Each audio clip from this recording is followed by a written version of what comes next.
Class 6 মৰমৰ ছাত্ৰ-ছাত্ৰীসকল এই ভিডিঅ'টোলৈ স্বাগতম জনাইছো।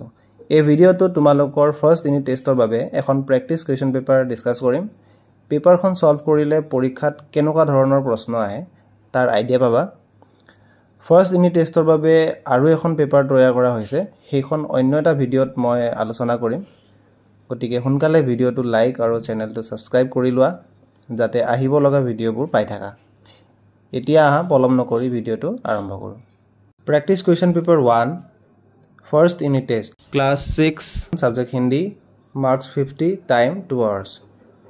प्रथम प्रश्न तो হৈছে क्वेश्चन नंबर 1 हम होंगे कामयाब गीत के 10 पंक्तियां कंठस्थ लिखो। हम होंगे कामयाब गीतটোৰ प्रथम 10 শাৰী মুখস্থ লিখিব লাগে। ইয়াত 8 নম্বৰ দিয়া হৈছে। কেতিয়াবা 10 লাইন লিখিব দিয়া হয়, কেতিয়াবা 8 লাইন লিখিব দিয়া হয়, কিন্তু এইটো পৰীক্ষাত অহাটো নিশ্চিত। দুটা কবিতা আছে তোমালোকৰ প্ৰথম 5টা লেসনত।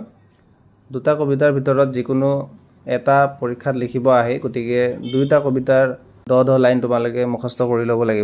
क्वेश्चन नंबर 2 निम्नलिखित प्रश्नों के उत्तर दो। किन्ही 8 तलत दिया प्रश्नबोৰৰ उत्तर दिया। जिकोनो 8टा এটা প্ৰশ্নত 1 নম্বৰ কৈ আছে আৰু ইয়াত দিয়া আছে টোটাল 12টা প্ৰশ্ন। जिकोनो 8টা প্ৰশ্নৰ উত্তৰ লিখিব লাগে। তোমালোকে গুটেকিটা প্ৰশ্নৰ উত্তৰ চাবা, গুটেকিটা বৰ দৰকাৰী। क हमें किस बात का विश्वास है। ख हम कैसे चलेंगे। ग हम होंगे कामयाब गीत के लेखक कौन है। এই তিনিটা প্ৰশ্নৰ উত্তৰ তোমালোকে প্ৰথমটো লেসনত পাবা। प्रश्न घ गौतम बुद्ध कहाँ जा रहे थे। ङ पोखर का जल गंदा क्यों हो गया। च बुद्ध ने अपने शिष्य से क्या कहा। এই তিনিটা প্ৰশ্নৰ উত্তৰ ढेरे का पाठ লেসনটোত পাবা। छ यह पत्र किसने किसको लिखा है। ज धरती माता ने वस्त्र के लिए हमें क्या दिया है। झ पेड़ पौधे उगाने से क्या होता है। এই তিনিটা প্ৰশ্নৰ উত্তৰ धरती माता का पत्र नाমৰ পাঠত পাবা, তাতে ভালদৰে চাই লবা। न्य गुवाहाटी विश्वविद्यालय की स्थापना कब हुई। ट बर्दले जी को भारत सरकार ने किस उपाधि से सम्मानित किया। ठ बर्दले जी का जन्म कब और कहाँ हुआ था। এই তিনিটা প্ৰশ্নৰ উত্তৰ লোকপ্ৰিয় গোপীনাথ বৰদলৈ নামৰ পাঠটোত পাবা, তাতে ভালদৰে চাই লবা। এই আটাইকেইটা প্ৰশ্ন বহুত দৰকাৰী, ইয়াৰ পৰা প্ৰায় क्वेश्चन আহিব, তোমালোকে গুটেইবোৰ চাবা। क्वेश्चन नंबर 3 संक्षेप में उत्तर दो किन्ही 3। চমুকৈ উত্তৰ লিখিব লাগে, যিকোনো 3টা লিখিব লাগে। ইয়াত 5টা দিয়া আছে, এটা প্ৰশ্নত 2 নম্বৰ কৈ আছে, 3টা প্ৰশ্নত 6 নম্বৰ। প্ৰথমটো হৈছে ক हम कैसे कामयाब हो सकते हैं। এইটো প্ৰশ্নৰ উত্তৰ होंगे कामयाब গীতটোত পাবা। ख अंत में बुद्ध ने शिष्य से क्या कहा। ইয়াৰ উত্তৰ ढेरे का पाठ नाমৰ লেসনটোত পাবা। ग धरती माता ने मनुष्य को क्या क्या दिया है। घ लोग किस तरह धरती माता को नुकसान पहुंचा रहे हैं। এই দুইটা প্ৰশ্নৰ উত্তৰ धरती माता का पत्र नाমৰ লেসনটোত পাবা। ङ बर्दले जी द्वारा रचित किन्हीं 2 ग्रंथों के नाम लिखो। এইটো প্ৰশ্নৰ উত্তৰ लोकप्रिय गोपीनाथ बरदলৈ नाমৰ লেসনটোত পাবা। क्वेश्चन नंबर 4 खाली जगहों की पूर्ति करो किन्हीं 3। खाली ঠাই পূৰ কৰিব লাগে, 4টা দিয়া আছে, যিকোনো 3টা কৰিব লাগে, এটাত 1 নম্বৰ কৈ আছে। প্ৰথমটো হ'ব উল্লু, দ্বিতীয়টো হ'ব ওখলি, তৃতীয়টো অমৰুদ আৰু চতুৰ্থটো হ'ব औरत। ইয়াৰ উত্তৰ তোমালোকে स्वरमाला নামৰ লেসনটো পাবা। क्वेश्चन नंबर 5 नीचे दिए गए वर्णों से 12 खरी लिखो। তলত দিয়া তিনিটা বৰ্ণৰ দ্বাৰা 12 খৰি লিখিব লাগে। ইয়াৰ উত্তৰ তোমালোকে নিশ্চয় জানা।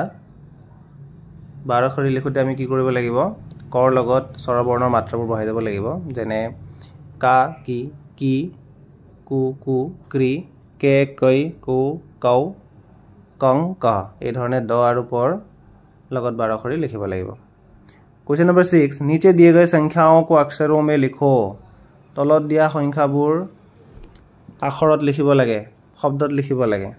কি কি দিয়া আছে 18 25 37 और 49 শব্দত লিখিবা তোমালোকৰ কিতাপতো আছে ভালদৰে চাই লবা খুব দৰকাৰী আহিবই সংখ্যা আহিবই 1 ৰ পৰা 50 লৈকে যিকোনো পাঁচটা এই ধৰণে দিব পাৰে বা কমকৈ দিব পাৰে বা তাতকৈ বেছিকৈ দিব পাৰে क्वेश्चन नंबर 7 नीचे दिए गए शब्दों का बहुवचन रूप लिखो तলত দিয়া শব্দবোৰৰ বহুবচন ৰূপ লিখিব লাগে যিকোনো তিনটা লিখিব দিয়া হৈছে তোমালোকে গুটেকিটা চাবা খুব দৰকাৰী আহি থাকে পৰীক্ষাত যিবোৰ পৰীক্ষাত বেছিকৈ আহি থাকে মই এইবোৰে দিছো ইয়াত বাৰে বাৰে আহি থাকে এইকিটা প্ৰথমটো হৈছে লড়কি আঁখ লতা চিড়িয়া কপড়া बहन ইয়াৰ বহুবচন ৰূপ তোমালোকে নিশ্চয় জানা लड़कीर হব लड़कियां आँख आँखें लता लताएं चिड़िया चिड़िया चिड़िया एटु खूब आहि থাকে ইয়াত বহুবচন কৰিবলৈ হলে কি কৰিব লাগিব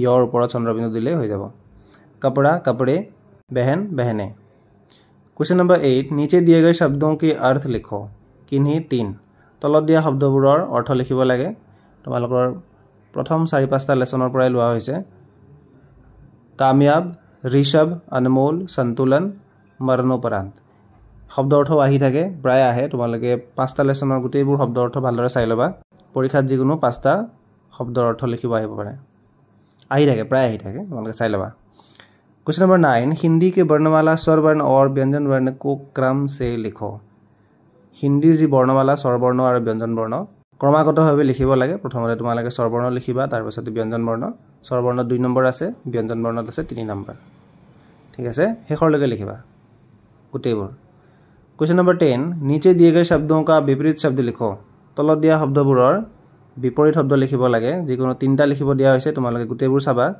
এটাত 1 নম্বৰ কৈ আছে পিতা सुबह अच्छे ऊंचा आरंभ देवता মই কৈ দিছো বিপৰীত শব্দ কি কি হ'ব পিতা পিতাৰ হ'ব মাতা सुबह सुबह হব কি হব शाम अच्छे बुरे ऊंचा नीचा आरंभ अंत देवता असुर हेखर प्रश्नটো হৈছে क्वेश्चन नंबर 11 अपने विद्यालय के बारे में 6 वाक्य हिंदी में लिखो নিজৰ বিদ্যালয়ৰ বিষয়ে 6টা বাক্য হিন্দীত লিখিব লাগে তো প্ৰথম কোৱেশ্চন পেপাৰখন এইখনে আৰু এখন কোৱেশ্চন পেপাৰ মই ৰেডি কৰিছো তোমালোকে চেনেলটো সাবস্ক্ৰাইব কৰি লবা আৰু খুব সোনকালে মই ইয়াৰ পাছতে সেইখন কোৱেশ্চন পেপাৰৰ ভিডিও দিম তোমালোকে দুইখন পেপাৰ খুব ভালদৰে তোমালোকে ঘৰত চাবা ইয়াৰ পৰা তোমালোকৰ প্ৰায় কমন পৰিব আৰু মই আশা কৰিছো পৰীক্ষা তোমালোকে ভবাৰ দৰে ভাল হ'ব তো ভিডিওটো ইমানেই ভিডিওটো লাইক আৰু চেনেলটো সাবস্ক্ৰাইব কৰিবলৈ নাপাহৰিবা থ্যাংক ইউ